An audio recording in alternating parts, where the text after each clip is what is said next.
J'ai l'impression que maintenant, avec les réseaux sociaux, tout le monde, c'est facile, tout le monde fait des marathons, tout le monde fait des triathlons. On a banalisé l'ultra-performance. Ouais. Tu trouveras toujours plus performant que toi. C'est pas parce que vous n'êtes pas professionnel de santé ou pas, intéressez-vous à votre corps. Le corps humain est une machine incroyable. Et moi, aujourd'hui, ça va faire 15 ans que je suis diplômé et j'en suis arrivé à ce niveau-là. Je pense que les gens ont besoin de se planter.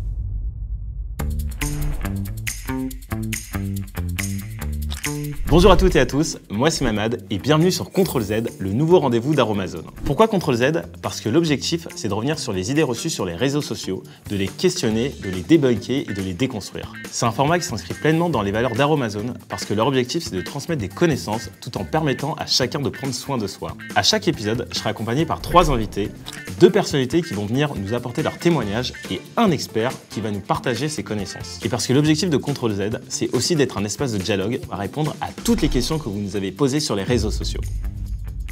Alors aujourd'hui, on va parler de sport et de bien-être, mais on va pas forcément parler du sport comme d'un tyran, on va pas parler du sport en parlant de calories, on va parler du sport dans la joie, dans la bonne humeur et parce qu'on fait du sport pour soi et pour son bien-être. Pour cela, j'ai mes 3 invités. On va commencer par Inès Vandamme. Enchantée, ravie. Ravi de te recevoir. Donc, tu es danseuse professionnelle, animatrice, tu as également un podcast, tu as fait Danse avec les stars, tu as fait pas mal de choses. On a également Marine Leleu. Bonjour. Merci, bonjour. Moi, je dis que tu es aventurière. Je sais pas si ça te va, aventurière ou athlète d'ultra-endurance. Moi, je dirais plutôt que je suis une sportive amatrice qui aime faire plein de choses. Voilà. Amatrice. Marine. Bon, je vais quand même répéter que tu as fait Londres-Paris en courant, nageant et en pédalant pendant 69 heures. Et ensuite, on a Major Mouvement, Grégoire. Tu es le kiné star des réseaux sociaux. Bonjour, kiné amateur aussi. D'après le critère de Marine. Alors, tous les 3, vous êtes vraiment bien reconnus dans votre domaine. Vous aimez tous les 3 le sport et vos pratiques respectives. J'ai une première question. Faudrait vous payer combien pour ne pas faire de sport pendant 6 mois ? Oh, waouh, très très cher. Mais je peux même pas te dire, je crois. J'arrive même pas à savoir parce que même quand j'étais blessée, j'aurais payé très cher pour ne plus être blessée. C'est pas juste pas être blessée, c'est pour faire du sport. Quoi. Donc, pareil, comme Marine, je supporterais pas. Et c'est quoi la période la plus longue sans faire de sport pour vous ? Moi, je dirais que c'est ma période de récup. Donc, c'est entre 3 semaines et 1 mois où je fais pas de sport intensivement parlant. Je vais faire plutôt, tu vois, un peu de yoga, un peu d'étirement, machin, mais pas du sport vraiment où je rentre dedans, quoi. Mais au-delà de ça, au-delà de cette période, j'ai une petite période de tristesse, tu vois, qui peut arriver. Parce que vraiment, le sport, c'est libérateur.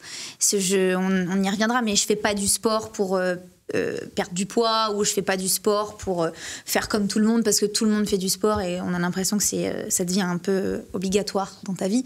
Je fais du sport parce que ça me fait du bien. C'est une question de bien-être au-delà de mon travail. Donc, je pense qu'au-delà de cette période de 3 semaines, 1 mois, qui, elle, m'a fait du bien pour retrouver de bonnes sensations et laisser mon corps au repos, au-delà de cette période, je peux partir en petite dépression si je reprends pas le sport. Mais sinon, tu as parlé de bien-être et je trouve qu'on parle rarement de bien-être quand on parle de sport. À chaque fois, on en parle sous le prisme de la performance, le fait de se dépasser et à chaque fois, on va mettre que ça en avant. À partir de quel moment, toi, tu t'es rendu compte que tu faisais ça justement pour le bien-être ? Est-ce que ça arrivait très très tôt ou en fait, ça s'est fait au fur et à mesure ? Franchement, c'est une excellente question. J'ai commencé le sport, la danse, dans le ventre de ma mère qui dansait. Donc en fait, moi, c'est vraiment partie intégrante de qui je suis. Après, c'est vrai que le bien-être, dites-moi si vous êtes d'accord avec moi, mais le bien-être, c'est quand même un sujet qui est, depuis un bon 5-6 ans, je dirais, au cœur de nos discours, au cœur des réseaux sociaux, au cœur de nos conversations entre amis. Donc, c'est vrai que je me suis rendu compte que le sport était une source de bien-être chez moi il n'y a pas si longtemps que ça, il y a un bon 5-6 ans. Mais si j'essaye de réfléchir, je pense que c'est depuis toujours.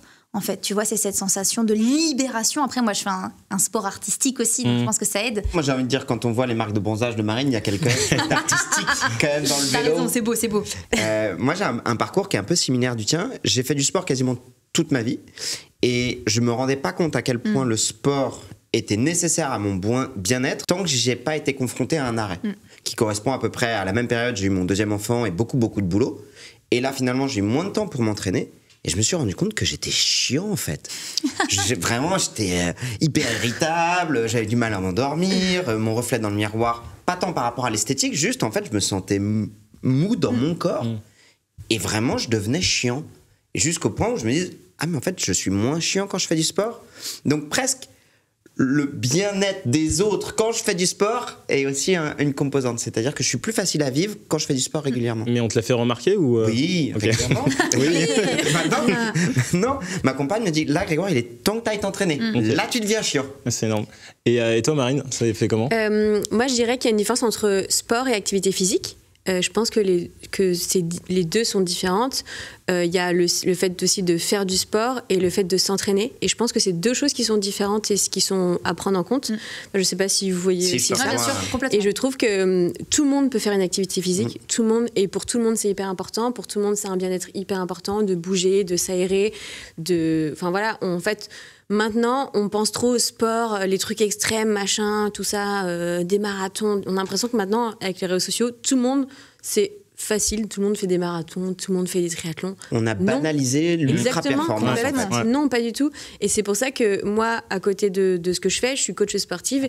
Et moi, je coach des gens, alors j'aime pas dire lambda et normaux, parce que personne n'est normal, mais juste des gens qui veulent bouger. Moi, je me sors vraiment de ce côté où, oui, je fais beaucoup d'Ironman, je fais beaucoup de sport un petit peu intense, du longue distance, etc.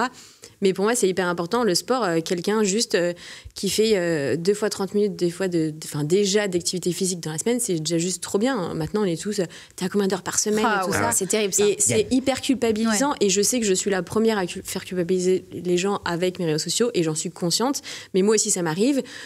Tu parlais d'une période d'arrêt. Moi, j'ai eu un accident, et donc du coup, j'ai dû arrêter pendant un moment où du coup, moi, j'ai dû vraiment réapprendre à marcher, réapprendre à bouger, etc. Ça a été vraiment long. Et là, je me suis vraiment rendu compte que c'était hyper important de bouger. Et oui, en fait, je pense que c'est important de différencier les deux, et qu'on peut ne pas s'entraîner tout le temps. On peut faire des coupures, mais je pense que de bouger, c'est important tous les jours. Et justement, vu que toi, tu es dans l'ultra-performance, comment tu arrives à faire les distinctions entre les deux? Parce que justement, aujourd'hui, tu es connu pour ça, et tu postes beaucoup ce que tu fais sur les réseaux sociaux. Et à quel moment tu te dis, je poste ça pour moi et pas parce qu'en fait, on me suit pour ça? En fait, moi, j'ai toujours... je gagne pas ma vie qu'avec les réseaux sociaux. Et déjà, ça, c'est hyper important de ne pas avoir ce stress de se dire « faut que je poste parce que c'est important, etc. » Moi, je fais tout pour moi. Et en fait, je me compare vraiment par rapport à moi-même. Et des fois, je peux être déçue de ce que je fais, alors que c'est vraiment plus que la moyenne que font les gens. Mais j'ai vraiment toujours fait... toujours tout par rapport à moi, par rapport à ce que j'ai fait avant. Ça va faire quand même 10 ans que je fais du sport assez intense. Et franchement, je vous mets au défi de trouver des gens... Et c'est un peu ma fierté Enfin, je suis une vieille sportive. Je dure un peu dans le temps, et j'ai toujours cette passion, cette flamme et cet amour pour le sport, ce dépassement de moi-même qui est intact et au contraire qui est exponentiel. Et je pense que la raison, c'est que je fais tout pour moi, en fait. Mais il faut rebondir là-dessus, parce qu'en fait, aujourd'hui, les réseaux sociaux, alors c'est formidable. Tu peux apprendre énormément de choses. Je pense que les réseaux sociaux, il ne faut pas taper dessus non plus, parce que c'est une belle plateforme. Cependant, depuis quand même quelques temps, on est à la course, à la recherche je veux ressembler à machin, je veux ressembler à un tel, et notamment dans le sport, et surtout dans le physique, dans l'apparence physique. Et on part souvent dans ce truc de je vais faire du sport pour changer d'apparence physique. Je pense que, alors évidemment, c'est un billet pour changer d'apparence physique, ça c'est une évidence. Par contre, si tu démarres, encore une fois, ce que je dis, c'est très personnel, mais si tu démarres le sport en te disant je fais du sport pour changer d'apparence physique et que pour changer d'apparence phizique, tu lâcheras au bout d'un moment. Tu vas pas durer dans le temps. Non, ça va être un sprint que tu vas faire, mais tu vas pas faire une course de fond, quoi. Tu vas t'arrêter, tu vas avoir un petit objectif qui est un objectif qui est déjà très bien, mais je pense que le principal pourquoi tu veux faire du sport ne doit pas être pour changer physiquement. Ça peut être un des critères, mais ça doit pas être le critère number one, à mon sens. De toute façon, c'est ce qui fait que les gens abandonnent finalement quand ils sont pas les résultats. Je vais rebondir sur 3 choses que je trouve hyper intéressantes qu'on a évoquées ensemble, si c'est OK pour vous. La différence entre finalement l'activité physique, le sport et la performance. L'activité physique, c'est tout ce qui n'est pas la sédentarité. Littéralement, là, je bouge les bras, ça reste de l'activité physique et c'est nécessaire pour mon cerveau, mon bon fonctionnement. Le sport, c'est finalement, dès qu'il y a un cadre, finalement, que ce soit moi qui mets mes baskets, où je vais me dépenser, où je vais respirer un peu plus fort. Et la performance, c'est quand il y a une compétition, il y a un objectif. On parlait un peu de course à pied. Moi, je considère que je fais plutôt du sport. Finir une course, franchir une ligne d'arrivée, ça n'a rien à voir avec faire un temps sur une ligne d'arrivée. C'est Bien sûr. 2 univers qui sont différents. Je suis d'accord. On prend la même ligne de départ, mais la ligne d'arrivée, elle n'est pas du tout pareille. Et il y a un monde entre les deux. Donc, globalement, tout ce qui n'est pas de la sédentarité, c'est trop bien. Prenez ce que vous pouvez comme vous pouvez, du moment que vous bougez. Ça, c'était le premier point. Deuxième point, j'adore ce que tu dis. En effet, souvent, quand on essaie de viser une transformation physique seule, finalement, on abandonne. Mais dans les sensations, il y a un truc que j'aime bien donner aux gens, c'est des objectifs de temps. Si jamais vous vous mettez au sport, vous allez le ressentir au bout de 15 jours. Vous allez le voir dans le reflet, dans le miroir, au bout d'un mois, et on va vous le dire au bout de 6 semaines. Et ça, j'aime bien, parce que tu peux fonctionner par palier. Si jamais tu veux transformer ton corps et t'attends d'avoir des résultats au bout de 4 jours, la seule chose qui arrive rapidement, ce sont les emmerdes. Donc gardez en tête que ça peut prendre du temps. Et la dernière chose, on a des études qui nous montrent directement le lien de corrélation entre le temps passé sur les réseaux sociaux et la dysmorphophobie. C'est en gros quand le reflet que tu vois dans le miroir ne correspond pas à la réalité, que tu en as un sentiment négatif. Tu te vois trop grand, trop petit, trop gros, pas adapté à tes sensations, et tu as un regard plutôt négatif envers toi-même. Ça, c'est de la dysmorphophobie. Et en fait, plus on passe du temps sur les réseaux sociaux, plus on est exposé, et avec l'intelligence artificielle, c'est encore pire. C'est un Et les scandale. algorithmes nous poussent. Ah, c'est fou ça, ouais. Et du coup, tu as l'impression que tout le monde est ultra bien gaulé. Et ça, moi, mon astuce, elle est très, très simple. 1, parlez-en, si vous vous rendez compte de ça. Et le référentiel, c'est plutôt les gens sur le marché, à Dunkerque, au mois de juillet. C'est chez moi, bien sûr. Exactement. Oui, Et oui, pas non, mais Instagram. c'est vrai, t'as raison. Et puis, je pense quand même que sur Instagram, sur tous les réseaux sociaux, tu trouveras toujours plus performant que toi. Tu trouveras toujours, j'aime pas dire meilleur, parce que j'aime pas ce Non, ça veut comparatif-là, rien dire. mais tu trouveras toujours plus, quelque chose plus que toi. Voilà, tu cherches, tu trouves. Donc autant essayer d'oublier ce critère-là. Il faut vivre avec les réseaux sociaux, mais c'est pas toujours évident. C'est Mettre vrai la qu'on distance. ouais, c'est pas évident. On est dans une génération où effectivement, moi je pense à tous ces petits jeunes, tu vois, qui ont 15-16 ans. Si je me remets, donc moi 15-16 ans en arrière.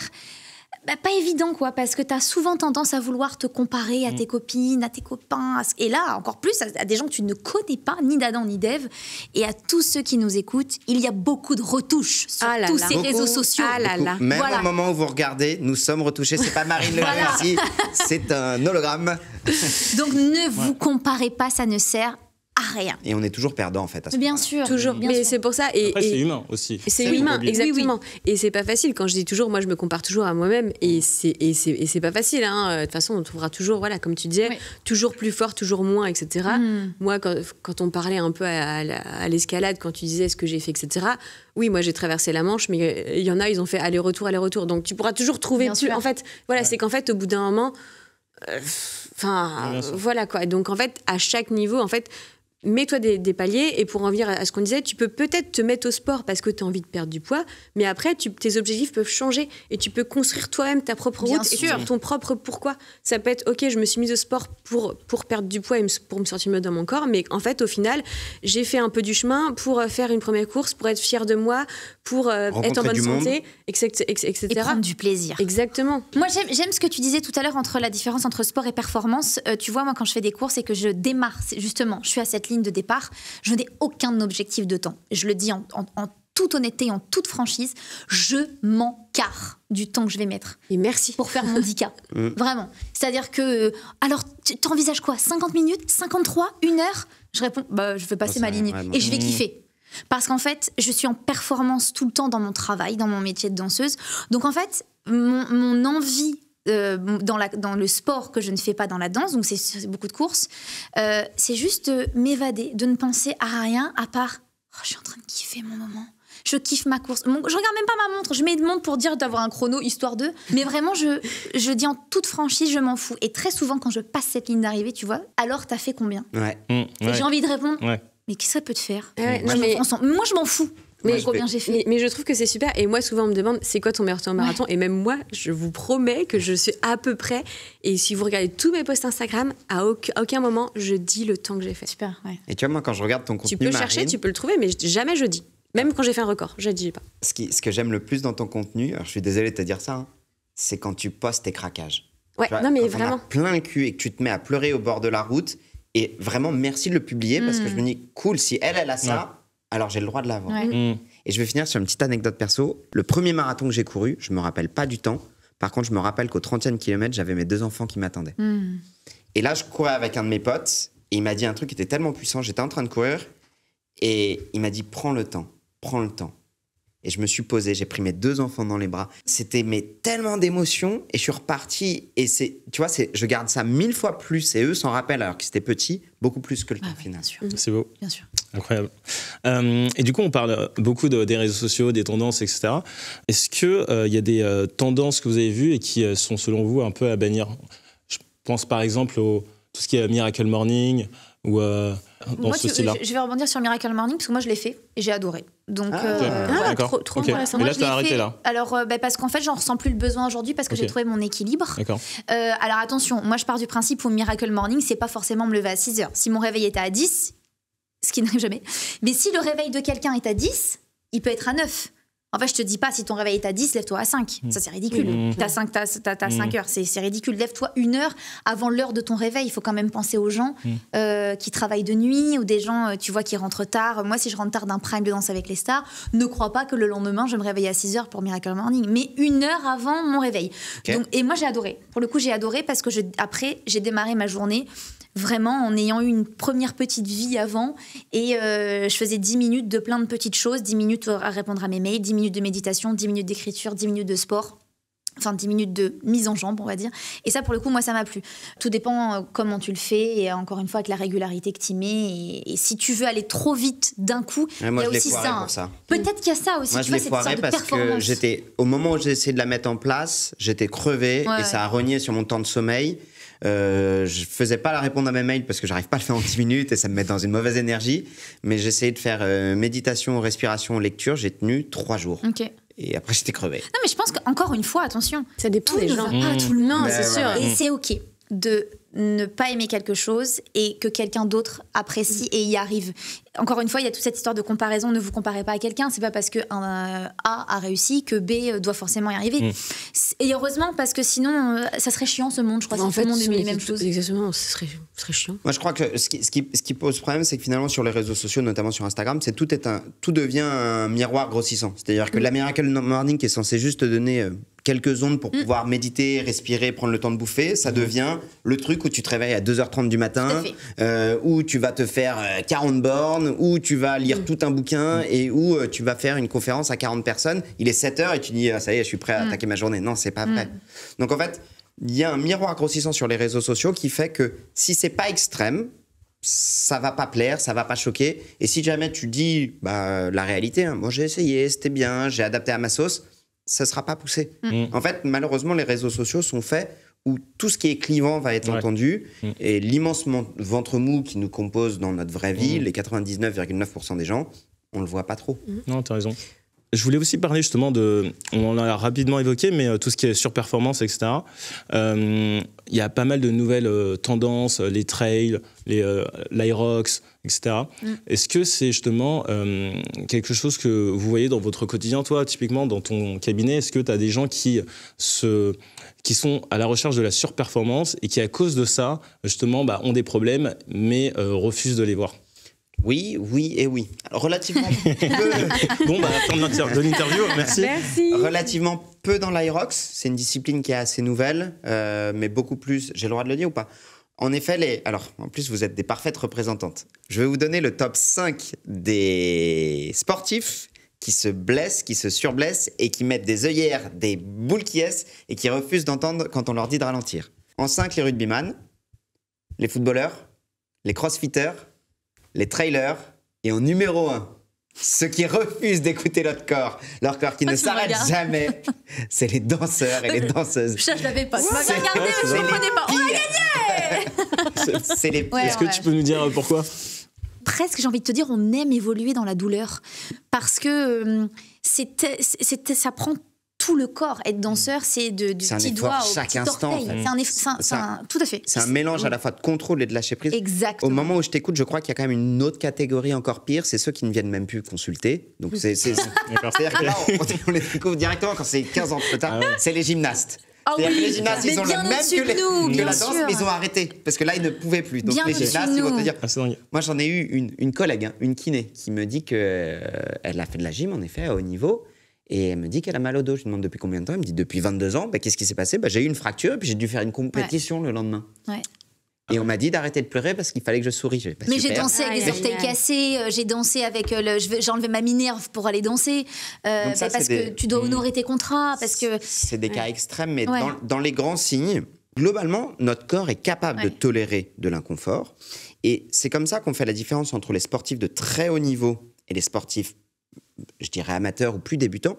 C'est que le sportif de très haut niveau, il sait faire la différence entre la bonne et la mauvaise douleur. C'est-à-dire qu'il sait ce que son corps est capable de tolérer et ce qui est de l'ordre de la blessure. Et parfois, c'est très fin. Hein. Et comment, du coup, on peut savoir quelle est la limite entre les deux? Parce qu'elle est dure à savoir. Il y a des grands critères. Ce que je pourrais donner, c'est la chose suivante. Ça va dépendre du niveau d'expérience, mais posez-vous la question de 0 à 10, qu'est-ce que je ressens? Tout ce qui est en dessous de 3 sur 10, c'est que votre corps, il est plutôt capable de le tolérer. Si quand vous faites du sport, vous ne ressentez rien, c'est que vous ne faites pas assez. Si vous faites entre 1, 2 et 3, c'est plutôt OK. Si vous commencez à venir chercher du 4, 5 sur 10, ça va dépendre de votre sensibilité, de votre expérience. Ce n'est pas quelque chose que je préconise à n'importe qui. Ou alors de le faire de façon encadrée avec un professionnel. Genre là, on va travailler vraiment en zone 3, on va vraiment te faire en sorte que tu craches tes poumons, mais au moins, c'est encadré. Au-delà de 5, 6 sur 10, ça dépend vraiment des contextes. Donc pour les débutants, venez chercher de l'inconfort de 0 à 3, 4 sur 10. Deuxième chose qui est assez intéressante, quand vous avez fini votre séance de sport, il est normal de ressentir un inconfort qui peut prendre plein de visages différents pendant les 48 à 72 heures derrière. Sûr. Ça peut être de la courbature, ça peut être de la douleur, ça peut être de la fatigue, de l'irritabilité. Plus de sommeil, moins de sommeil. Plus de faim, moins de faim. Un des trucs qui est assez intéressant, on parlait des transformations physiques. Souvent, les gens veulent se transformer physiquement et vont se buter à la salle de sport. Ce qu'on ne dit pas, les sous-titres, le petit astérisque qu'il y a, c'est que quand vous dépensez plus, vous gagnez plus. Quand on dépense plus d'énergie, notre corps, il a besoin de plus d'énergie. Tu manges plus derrière. Bien sûr. Et donc, en fait, une transformation physique, c'est une transformation un peu totale qui passe par adapter le sport, adapter la bouffe, adapter le sommeil. C'est ces 3 trucs à jongler. Donc, quand on va faire plus de sport, il est normal de sentir que ça joue sur notre fatigue, sur notre irritabilité. Et moi, aujourd'hui, ça va faire 15 ans que je suis diplômé et j'en suis arrivé à ce niveau-là. Je pense que les gens ont besoin de se planter. Oui, et... Vas-y. Si je peux réagir, c'est que, en fait, moi, alors, je suis pas du tout un exemple, je parle de moi, ma propre expérience. Et en fait, moi, je suis coach sportif, mais j'ai jamais eu de coach, j'ai jamais eu quelqu'un qui m'a jamais eu de plan d'entraînement, j'ai toujours fait tout moi-même. Et je pense que du coup, je me connais assez bien pour me dire, OK, là, je m'entraîne. Là, en fait, j'ai envie de m'arrêter, mais juste, j'ai un peu la flemme. OK, Marine, t'as la flemme, tu t'arrêtes. Là, tu t'arrêtes, la Marine, ton corps est fatigué, t'es fatigué, arrête-toi. Mais c'est vrai que la limite est mince entre là, je progresse et je vais vraiment progresser, là, je me blesse. Et en fait, il faut surfer avec cette limite. Et je dis toujours aux gens, testez-vous, essayez de ressentir, posez-vous la question. Ouais. OK, j'ai mal aux jambes. Pourquoi t'as mal aux jambes? T'es en train de courir. OK, t'es essoufflé. C'est normal, tu vas vite. T'as mal au dos? Redresse-toi. En fait, pose-toi les questions, essaye de mettre en place les choses. Et moi, j'ai tellement appris, et j'ai commencé toutes mes courses, mes premiers marathons, même mon premier Ironman, j'avais pas de montre, j'avais pas de compteur, j'avais rien sur mon vélo. Moi, je regardais les panneaux, j'étais là, on avance. Hein. Mais pourquoi t'avais rien? C'est parce que c'est une démarche... Parce qu'en fait, je sais pas, je m'étais jamais intéressée à ça. C'était en 1912. Mais c'est qu'en fait... Non, mais c'est étonnant, tu vois. Moi, j'étais, je vais faire ça, quoi. Okay. C'est que maintenant, on te propose, voilà. Et maintenant, j'utilise tout ça. Ouais. Mais en fait, j'ai tellement appris à écouter mon corps, j'ai tellement appris à essayer de ressentir vraiment, et pas ce que me disait la montre, pas ce que me disait... alors que pourtant, j'utilise maintenant des montres, des trucs, combien j'ai récupéré, etc. Mais j'essaie toujours de me poser la question. Et les gens ne se posent plus la question. Ils se posent pas la question. Comment je vais? Comment je suis? Qu'est-ce que je ressens? Une heure de sport, c'est une heure de sport. 40 reps, c'est 40 reps. Mais ils ne se posent pas la question, qu'est-ce que je ressens? On m'a dit de courir à telle allure, on m'a dit de faire ça. Mais est-ce que toi, tu te sens capable? Comment tu te sens? En fait, posez-vous les questions. C'est juste ça. En fait, moi, je dis toujours aux gens, essayez de comprendre, pas faire. Et encore une fois, faites les choses pour vous. Juste pour rebondir, c'est un peu compliqué avec ce que tu disais parce qu'on apprend qu'il faut progresser dans la douleur et dans la souffrance. Donc en fait, forcément, quand les gens ils ont mal, ils se disent en fait, c'est une bonne chose et c'est pour ça que je dois continuer. En fait, il y a douleur et douleur. Oui, il y a douleur et douleur. Oui, il y a douleur et douleur. Tu seras mieux en parler que nous, c'est évident. Mais... C'est vrai que on a eu cette culture pendant longtemps du no pain, no gain. En gros... c'est dur, ça. Tu dois souffrir pour te renforcer. Oh là là. Moi, ce que je pense aujourd'hui, et là, une fois de plus, je vais un peu remettre ma casquette d'expert. T'es là pour ça. Hein. Cool. J'ai mis ma chemise d'expert. Là où c'est encore plus intéressant, c'est que depuis tout à l'heure, on parle du corps, mais il y a un truc qu'on n'évoque pas assez, c'est globalement ce qu'on peut mettre dans la motivation, dans l'état d'esprit. Ce qui est intéressant, c'est que quand on commence à regarder la personne dans sa globalité, on se rend compte évidemment qu'est-ce qui fait que les gens se mettent au sport ou qu'est-ce qui fait qu'ils ne se mettent pas au sport. Qu'est-ce qui fait qu'un bateau avance? C'est la motivation, c'est le vent dans les voiles. Mais qu'est-ce qui fait qu'ils ne se mettent pas au sport? C'est quand ton bateau il fait du surplace parce qu'il y a une ancre. Si tu veux que ton bateau avance, il faut à la fois regarder ce qui te motive et regarder ce qui te freine. Eh bien, je pense, c'est pas mais c'est ce que nous donne la littérature, ce côté no pain, no gain, ce côté de il faut avancer pour souffrir, ça convient plutôt à une minorité de personnes, peut-être à 5-10% des gens. Mais le syndrome du survivant, le biais du survivant, c'est pas de se regarder. Regardez, c'est de là. Cartonne au très haut niveau, c'est donc comme ça qu'il faut faire. C'est plutôt se dire, ok, ça fonctionne pour elle. Est-ce que j'ai des traits en commun avec elle? Ou est-ce qu'au contraire, j'ai plutôt des traits en commun avec les 90% qui n'ont pas réussi? Ceux qui avaient des grosses ancres. Qu'est-ce qui les a freinés? C'est là où ça devient fascinant. C'est que si on regarde qu'est-ce qui freine les gens, on a aussi des points communs. La peur de mal faire, la peur de se faire mal. Donc la peur de mal faire, c'est j'ai peur de me faire engueuler. J'ai dans mon passé un prof, mes parents, un coach qui m'a engueulé. La peur de se faire mal. À un moment donné, je me suis blessé. On m'a pas expliqué ce que c'était la douleur. À un moment donné, je me suis surentraîné. On m'a pas expliqué ce que c'était la douleur. Je ne veux pas revivre ça. Ça a été une expérience traumatisante. Et du coup, je ne refais plus de sport. Et ça, aujourd'hui, moi, c'est des gens qui arrivent avec 20 ans, 30 ans, 40 ans de bagages dans leur vie, de sensations comme ça. C'est de la rééducation. C'est de l'éducation. Et pas hésiter à changer de sport, tu vois, pour tous les gens qui nous écoutent aussi. Exactement. S'il y a un sport qui ne t'a pas convenu, qui ne t'a pas plu, il y a aussi une notion de plaisir, il y a aussi une notion de j'ai pas aimé, je me suis pas sentie à l'aise, j'ai pas eu ce feeling avec ce sport. Il y a plein de sports. Ouais. Tu peux changer de sport. Ne t'arrête pas. Je prends la course à pied. À la course à pied, oh non, c'est pas fait pour moi. J'aime pas courir. Je me fais mal au genou. Bah, fais autre chose. Oui, Il y en a plein d'autres. Tu vois, ça aussi, c'est important, je pense. Oui, c'est ça. C'est qu'il faut pas faire un sport à la mode. Moi, quand j'ai commencé le triathlon, on me disait le triathlon, c'est pour les mecs. J'étais toute seule à faire du triathlon. Enfin, j'étais vraiment toute seule. Et tellement j'étais toute seule que mes premiers Ironman, j'ai fait des podiums parce qu'il n'y avait personne dans ma catégorie. Et la médaille en chocolat. Non, mais c'est ça pour vous dire que j'ai fait des temps. Attention, finir Ironman, c'est déjà extrêmement bien, mais j'ai fait des temps qui... Tu peux rappeler les distances des Ironman pour les gens? C'est 3,8 km de natation, 180 km de vélo et 42 km de course à pied. À faire en moins de 15 heures. Voilà. Et donc, bref, du coup... À faire en moins de combien de temps? 15 heures. Et les meilleurs le font en 8 heures à peu près, voilà. Mais donc, du coup, pour rebondir un peu sur ce que tu disais, moi, j'ai envie de dire aux gens, c'est pas parce que vous n'êtes pas professionnel de santé ou pas, intéressez-vous à votre corps. Le corps humain est une machine incroyable. En fait, juste... Moi, ce qui m'a le plus aidé dans mon sport, c'est de me blesser. Et de me blesser, alors j'ai pas eu de très grosses blessures. Les blessures que j'ai eues, c'est avec des accidents. Donc c'est pas, voilà, moi-même. T'as dit quoi? J'ai pas eu des grosses blessures? Bah, alors que moi, je me suis blessée moi-même. Enfin, je me suis pas blessée moi-même en faisant du sport. Non, je me suis pris un camion. Oui, c'est ça, parce que le camion, c'est blessant. Ah oui, d'accord. C'est blessant quand même. Okay. Oui, non, mais je veux dire, en fait, j'ai jamais autant appris qu'en rééducation. Ok, je me suis fait greffer l'épaule, des machins et trucs et tout.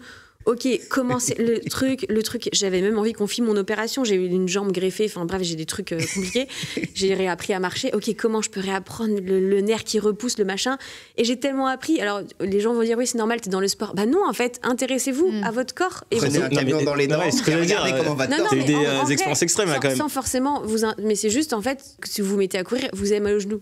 Pourquoi vous avez mal au genou? Et renseignez-vous.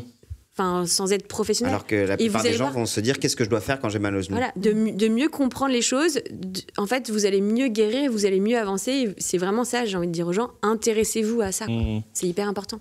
J'aimerais qu'on parle de tes marques de soleil, là, et notamment des objets connectés. Yes. C'est quoi le rapport que vous avez à ces objets connectés et comment vous arrivez à prendre de la distance par rapport à toutes ces mesures? Moi, t'as bien compris. Hein. Moi, j'ai un chrono histoire de dire ça fait combien de temps je suis en train de courir? Oh ouais, ok. Mais j'ai pas du tout d'objectif là-dessus. Mais parce que je pense aussi que mon travail et ce que je fais en loisir, c'est pas essentiel en tout cas de le savoir. Peut-être que tu vois, toi, tu as une relation qui est particulière parce qu'il y a des chronos. Tu as envie peut-être de respecter un chrono ou de battre un record. Oui, et en même temps, non, parce que comme j'expliquais au tout début de ma pratique, moi, j'avais pas de montre, de trucs. J'ai vraiment fait ça tout à la sensation. Maintenant, j'en ai, c'est pour mes entraînements, pour savoir à combien je cours, etc., pour progresser. Mais par exemple, ça va pas changer ma vie. Ça peut m'arriver d'aller courir, ma montre est pas chargée. Bon, c'est relou, mais ça va pas en pâtir. Voilà, qu'est-ce qui te semble relou, du coup, quand tu l'as pas, par exemple? Par exemple, si j'ai une séance où il faut que je cours à temps, faut que je fasse 10 fois 2 km à temps, c'est un peu... c'est un peu embêtant, quoi. Mais moi, j'ai des comptes à rendre à personne, à part à moi-même. En fait, comme je dis toujours, à chaque fois, quand je dis toujours, j'ai rempli le contrat avec mon coach, et mon coach, c'est moi-même, donc c'est OK, quoi. Et des fois, c'est pas OK, mais parce que c'est moi-même, je suis déçue. C'est sûr que ton objet connecté doit pas être ton coach, quoi. Ah bah non, sinon non, c'est sûr. Jamais, quoi. Mais moi, le nombre de fois où je programme une séance sur ma montre, je pars courir, c'est une séance de fractionné, je me sens pas bien, bon bah je fais juste un footing. C'est OK, voilà. Et en fait, ça va pas changer ma vie, quoi. Et aussi, j'ai aussi quelque chose qui me permet de voir comment j'ai dormi, comment j'ai récupéré tout ça. Ça dicte pas ma vie non plus. C'est-à-dire que si on me dit t'as récupéré qu'à 3% cette nuit, je vais pas m'empêcher d'aller courir, je vais pas m'empêcher d'aller m'entraîner. Pas du tout. Par contre, tu m'avais dit que tu avais un truc qui, quasiment à 2-3 jours près, tu es capable de dire... C'est mon truc de récupération, là. Ça, c'est balèze, ça, tu peux en parler. Et ça, ouais, c'est un bracelet de récup qui me permet un peu de voir tous mes datas de sommeil, etc. et tout. Ma température, ça permet même de voir quand je suis en période d'ovulation aussi. En fait, c'est vraiment génial. J'ai la même chose, mais pas pour l'ovulation, du coup. En fait, il faut pas trop crier et dire c'est pas bien d'être trop connecté, c'est pas bien. Encore une fois, c'est formidable et je trouve ça génial de comprendre son corps. Mais il faut pas s'arrêter dessus. Moi, ça va pas m'empêcher de vivre. Si ma montre n'est pas chargée, si j'ai pas, c'est pas grave en fait. C'est pas grave du tout. On n'a pas parlé d'alimentation. C'est quoi votre rapport à l'alimentation par rapport au sport? Vas-y. Moi, l'alimentation, c'est mon carburant. C'est-à-dire que si j'ai envie d'avancer, il faut que je mange bien. Alors attention, je vais m'exprimer sur le manger bien. Qu'est-ce que le manger bien? Pour moi, le manger bien, il est selon l'objectif.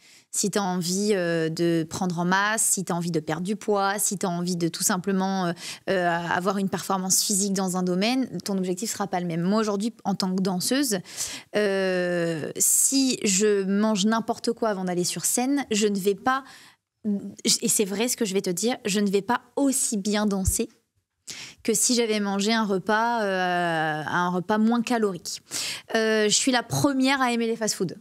Voilà, je suis une fille du Nord, donc moi je pourrais manger que des frites tout le temps.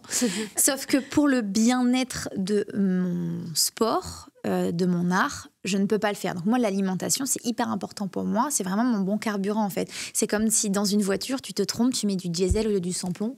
Ta voiture ne va pas avancer. Moi, sur mes performances physiques, c'est pareil. Donc, voilà, je vais manger équilibré. Ça ne veut pas dire que je ne vais pas manger. Oui, attention, okay, je peux manger en grande quantité, mais des bonnes choses pour mon corps. Mais tu vas aussi t'autoriser ce que d'autres appelleraient des excès, enfin fast-food, des frites ou autre. Okay. Mais évidemment, mais c'est important d'en parler. Mais t'as raison, mais parce que ça va me faire aussi du bien mentalement. Parce que mentalement, je vais me dire, allez, je vais kiffer, on va avec tous mes potes, on va se faire un petit repas et je vais pas faire attention et je vais prendre aussi un dessert. Et c'est très bien, parce qu'il faut que tu le fasses. Il faudrait avoir un gros plan sur ta tête, Inès, quand t'as dit, mais bien sûr, ça va devenir un mème.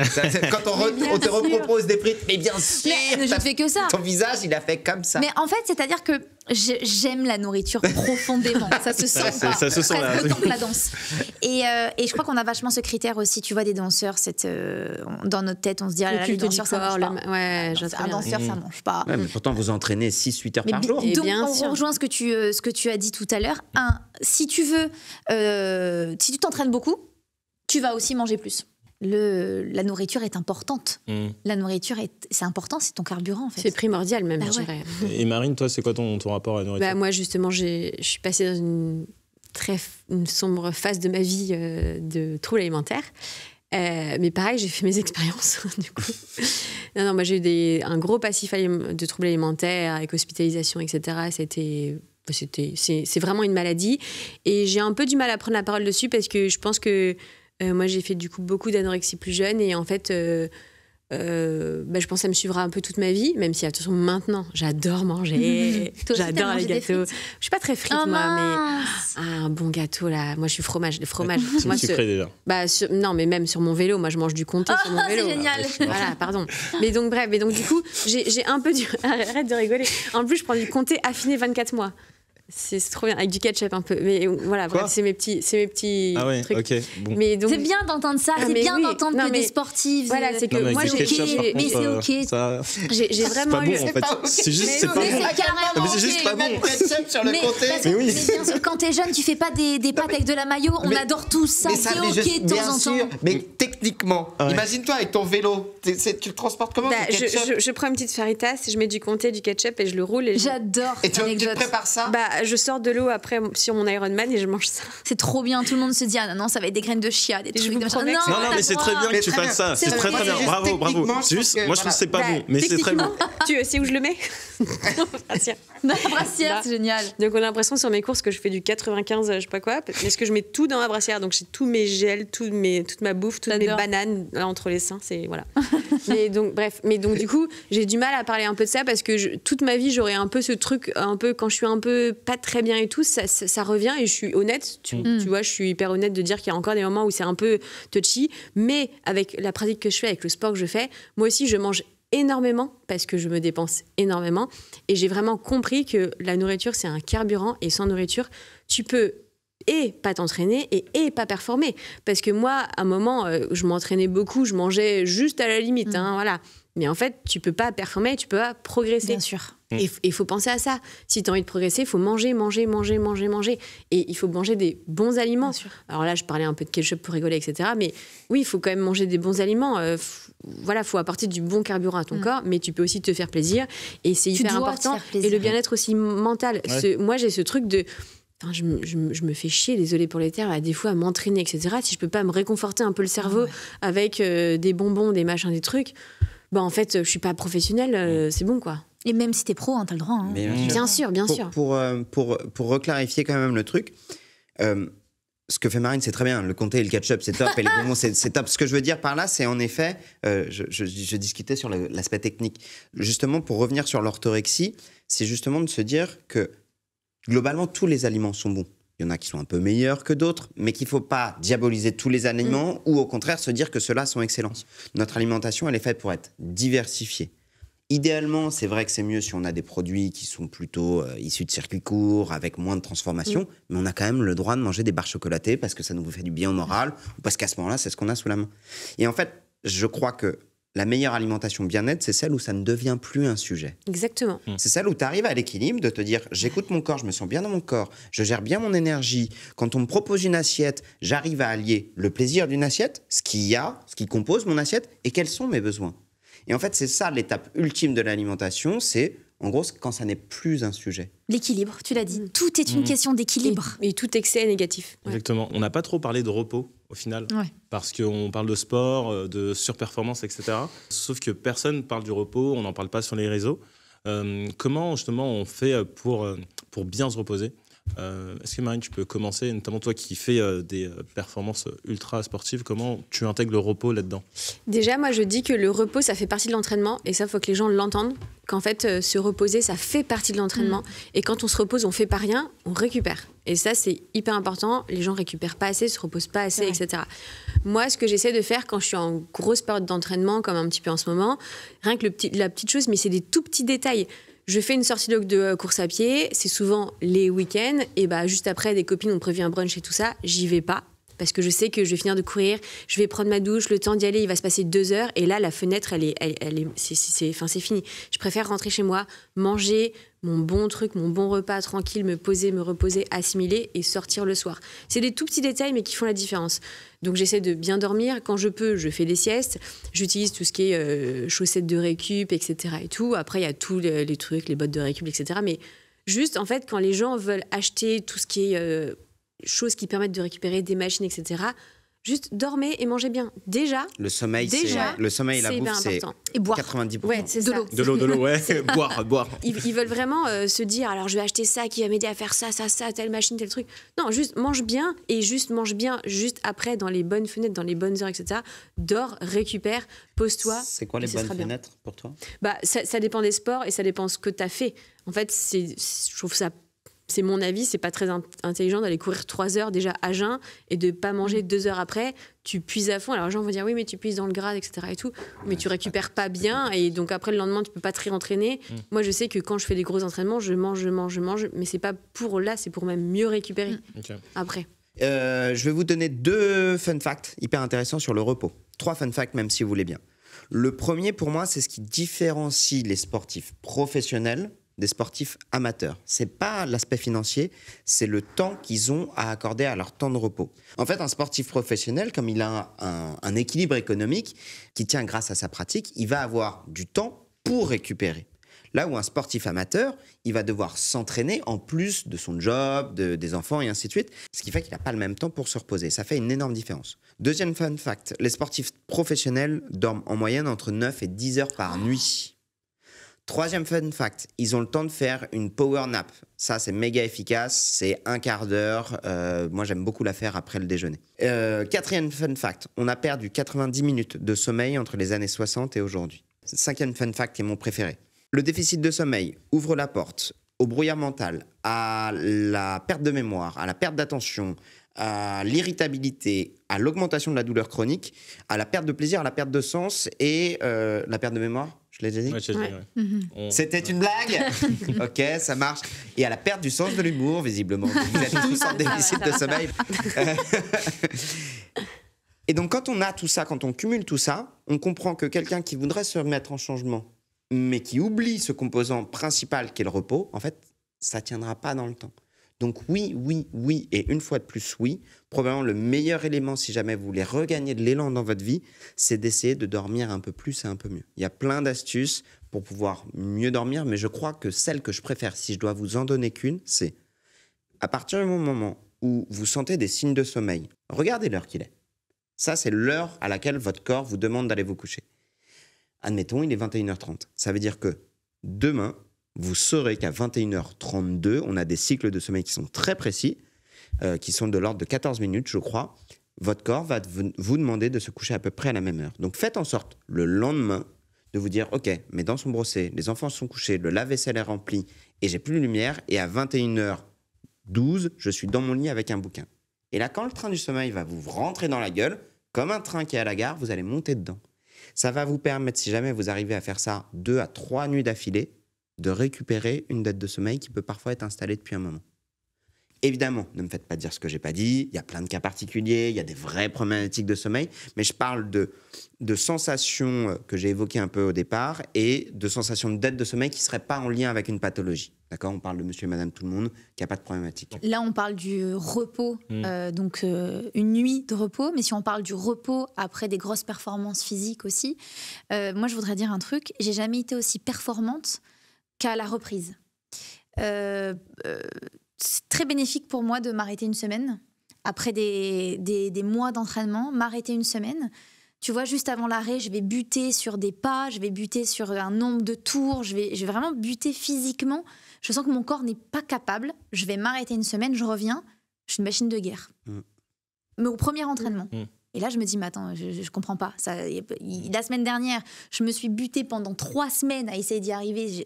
Je n'y arrivais pas. J'avais besoin de repos. Je me suis autorisée ce repos, cette fenêtre de repos. Je reviens, je suis meilleure. Ouais, en fait, en général, tu as juste dormi. Enfin, c'est juste énorme, en fait. Je me suis reposé le corps et j'ai reposé mon esprit. Parce qu'en fait, pourquoi j'y arrive pas ? Pourquoi j'y arrive pas ? Pourquoi j'y arrive pas ? Pourquoi j'y arrive pas ? Bon, ben, t'y arrives pas parce que tu penses trop aussi. Donc, tu vois, autant le physique que le mental a parfois besoin d'un repos total et pas qu'une nuit de repos, ce qui est déjà important, mais pas que, pour réussir à réenchaîner sur une performance derrière. Non, c'est vrai. C'est un peu comme à l'époque, quand tu fais tes devoirs et que tu bloques sur quelque chose, tu reviens et après tu fais « Ah, mais en fait, j'ai la solution. » Bien sûr, tout à fait. Il y a 2 trucs qui sont hyper intéressants dans ce que vous évoquez. En fait, l'apprentissage, il se fait principalement dans le repos. La danse, c'est de la répétition. Le sport, c'est de la répétition. Mais notre unité centrale qui permet d'engrammer tout ça, c'est notre cerveau. Et l'apprentissage, ça se fait pendant la nuit. L'image que j'aime bien, c'est que les apprentissages, c'est un peu comme quand on fait une recette de cuisine. Mais à la fin de la recette de cuisine, le plan de travail, il est complètement dégueulasse. La nuit, c'est ce qui permet de renettoyer la cuisine, c'est ce qui permet de recréer les connexions. L'autre truc, c'est que dans le sport, on l'a bien compris, il y a ce qu'on appelle les périodisations d'entraînement. Typiquement, si on prend les joueurs de rugby à très très haut niveau, ils vont faire 6 semaines à très haute intensité à Tignes, mais ils vont pas jouer la Coupe du Monde à la 7e semaine. Ils vont jouer la Coupe du Monde à 1 mois et demi après. On a des meilleures performances après les temps de repos. C'est pas intéressant. Quel conseil donneriez-vous à votre vous d'il y a 15 ans ? Moi, je dirais de ne pas avoir peur de l'échec, parce qu'on a tendance à jamais vouloir échouer dans la performance physique et jamais on a souvent tendance à avoir ce truc de « Oh mon Dieu, si j'arrive au burn-out, mais comment je vais faire ?» Ne pas avoir peur. parce que de toute façon, si ça doit arriver, ça arrivera. Donc, ne pas avoir peur et de bien ouvrir les yeux et que si ça arrive, moi, mon grand-père disait tout le temps, Inès, tout problème a une solution. Donc, si problème il y a, si problème arrive, la solution sera trouvée. Et donc, moi, ce serait le conseil que je me donnerais, n'aie pas peur, parce que j'ai eu peur de l'échec, j'ai eu peur de ne pas y arriver, j'ai eu peur de louper des contrats. Et tu sais quoi, je les ai loupés. Et en fait, c'est ce qui m'a forgé, c'est ce qui m'a aidé niveau mental et niveau physique, c'est ce qui m'a aidé à aller encore plus loin. Donc en fait, vraiment, la peur de l'échec, elle est ancrée, je pense, en nous. Et c'est OK. Aller plus loin que ça et se dire que l'échec ne doit pas être considéré comme négatif. Parce qu'aujourd'hui, on se dit échec, négatif. Réussite, positif. Je ne suis pas totalement d'accord avec ça. Pour revenir à ce que tu dis, moi je pense que l'échec fait partie de la réussite. Bien sûr. Et en fait, moi je pense que c'est hyper peut-être prétentieux ce que je vais dire, mais moi je dirais, enfin je ne changerai pas du tout ce que j'ai fait. Tout ce que j'ai fait, même toutes les erreurs que j'ai faites, je referai tout pareil, en vrai. Peut-être des petits détails, mais vraiment, je pense que tout ce que j'ai vécu, en bien ou en mal, ça m'a forgé, ça m'a aidé à avancer.